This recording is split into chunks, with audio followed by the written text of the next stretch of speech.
Welcome back. His Majesty King Hamad bin Isa Al Khalifa received at Sakhir Palace the President of Syrian Arab Republic Ahmed Al Shara and the accompanying delegation in the presence of His Royal Highness the Crown Prince and Prime Minister Prince Salman bin Hamad Al Khalifa on the occasion on his visit to Bahrain.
Upon arrival at Sakhir Palace, the Syrian president greeted senior officials from the Bahraini side, while His Majesty the King greeted the members of the officials delegation accompanying the Syrian president.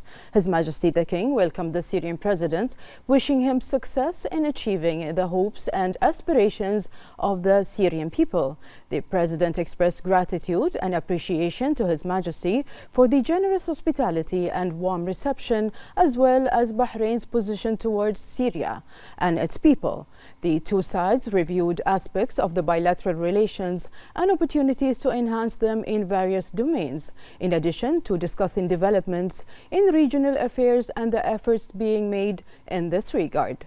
They also discussed the latest developments in Syria and ways to support its security and stability. His Majesty then hosted a luncheon in honor of the Syrian president and the accompanying delegation.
The President of Syria, Ahmed Al Shara, departed the kingdom after a visit during which he met with His Majesty the King Hamad bin Isa Al Khalifa. During the visit, they held talks addressing bilateral relations between the two countries and the latest regional developments and topics of mutual interest. At the forefront of bid farewell to the President was the representative of His Majesty the King for Humanitarian Work and Youth Affairs, National Security Advisor His Highness Sheikh Nasser bin Hamad Al Khalifa, along with several other officials.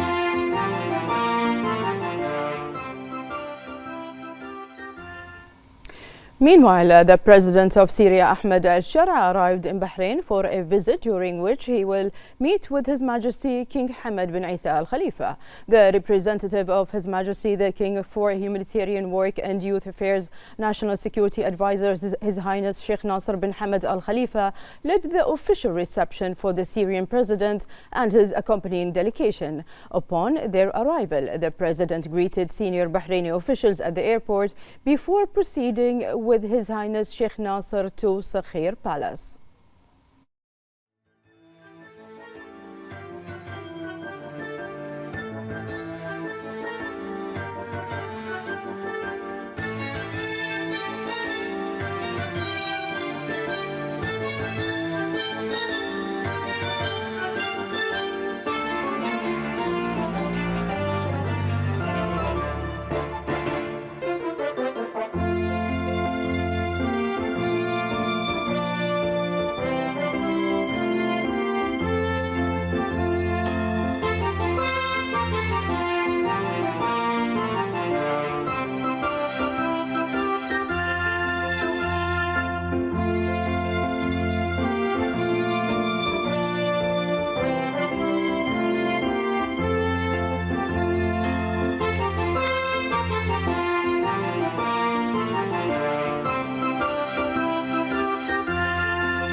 In the presence of the chairman of Supreme Council of Health, Lieutenant General Dr. Sheikh Mohammed bin Abdullah Al Khalifa, the Bahrain Pharmacist Society opened the third annual conference.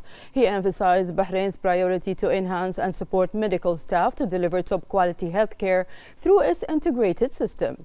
He highlighted the importance of such conferences for pharmacists and health professionals to stay updated on the advances in the medicine and pharmacy. Over 700 pharmacists, doctors and specialists participated, presenting scientific papers, training workshops and projects covering topics like health economics, pharmaceutical supply chains, health insurance and clinical pharmacy. The conference serves as a key platform for Gulf health professionals to share expertise and will conclude with recommendations to guide the future of pharmacy in the region.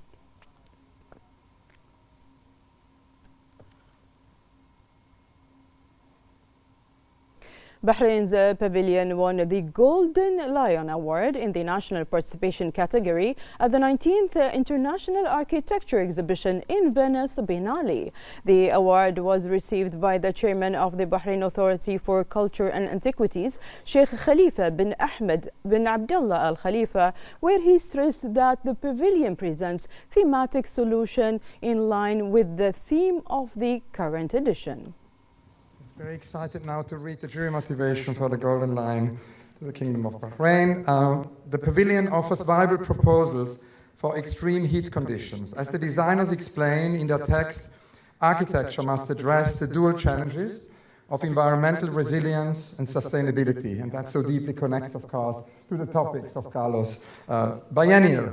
The ingenious solution can be deployed in public spaces and also in locations where people must live and work outdoors in conditions of extreme heat.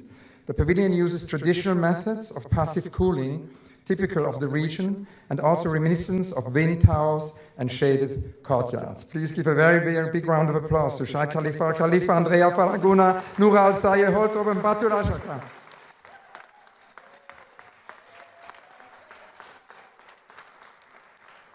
Thank you, everyone. Good morning, good afternoon to you all. It gives me great pleasure and honor to receive this award on behalf of the Kingdom of Bahrain. And I'd like to thank Libina Indonesia for this opportunity to become a platform of global exchange of ideas and initiatives. And I'd like to thank the jury as well for the acknowledgement. And the team behind me and who's not present as well, who has contributed to this pavilion through different contributions.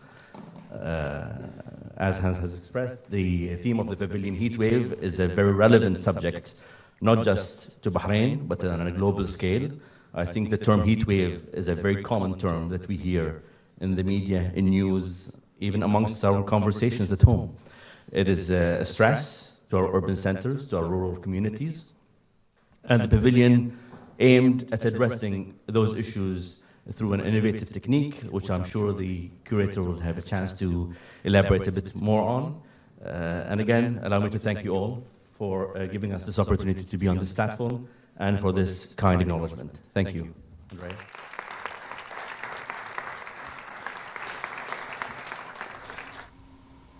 Bahrain opened its national pavilion at the 19th International Architecture Exhibition, Venice Biennale, under the theme Heat Wave.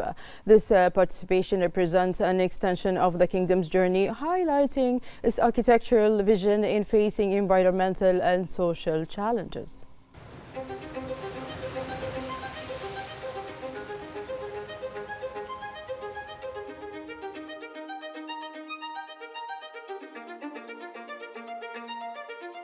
We proposed a cooling system for public spaces, a new system that combines two thermodynamic principles, geothermal cooling using air and not water, and then a solar chimney, so a ventilation chimney that extracts the air in the system.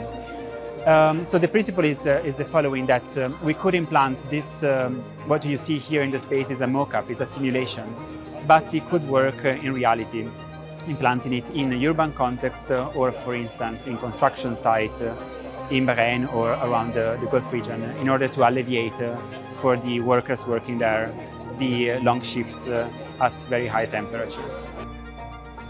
What I think is so important here is bringing this technology into the public domain and sharing it with people who might not have access to that technology at home, and creating more hospitable, more friendly, and more people-friendly public spaces. Gulf Air said that the board of directors of Gulf Air Group has developed a financial plan based on increasing revenues and reducing expenses by fixed percentages over the next 5 years. Gulf Air affirmed that the plan focuses on connecting the company's flight network to more destinations and noted that the company succeeded in increasing growth in 2024, especially in cargo revenue, which grew by 34% and operating profit by 53%. Compared to 2023. The company affirmed that the plan includes increasing the number of destinations to 66 in 2027 in conjunction with addition of new aircraft to the fleet.